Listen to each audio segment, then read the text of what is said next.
The Boston Celtics, they are headed to the Motor City to take on the Detroit Pistons. Pistons are catching 4 points in this game with a total of 225 and a half.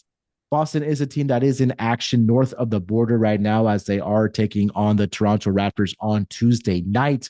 So they will be on a back-to-back situation, traveling from an away game to an away opponent here. Did see that Porzingis got scratched with an illness on Tuesday night. So we'll see if he does play on Wednesday night against the Detroit Pistons here. But we talked about the Rockets back that they've been one of the more surprising teams in the Western Conference. But hey, look at the Detroit Pistons right now, sitting in the sixth spot in the Eastern Conference. They've won 7 games in a row. I don't remember the last time this Detroit Pistons team won 7 games in a row, but here they are. And this has all been without having their second part in the backcourt, without Jaden Ivey. Cade Cunningham has had a fantastic season for this Detroit Pistons team.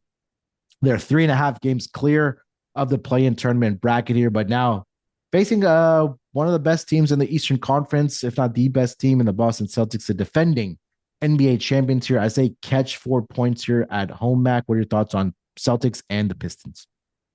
Pistons are shocking. It's not even a surprise anymore. Shocking. You look at the last few weeks, every time I look at their power rating, I'm like, it's a point too low, it's a point too low, it's a point too low. Now on the season, I've upgraded them 4.5 points.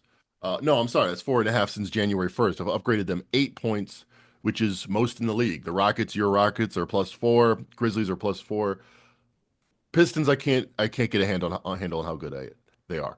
That said, the Celtics being that road team on a back-to-back, I have this number at 4 for the Celtics, and I think that number's about right. So 4.5. It's a wait and see game. If they win this game, hey, they're even up. I bump them up a point. They're already better than an average team for a team expected to win 20 games this season. Pretty impressive. Cade Cunningham, the rightful favorite for most improved player of the year.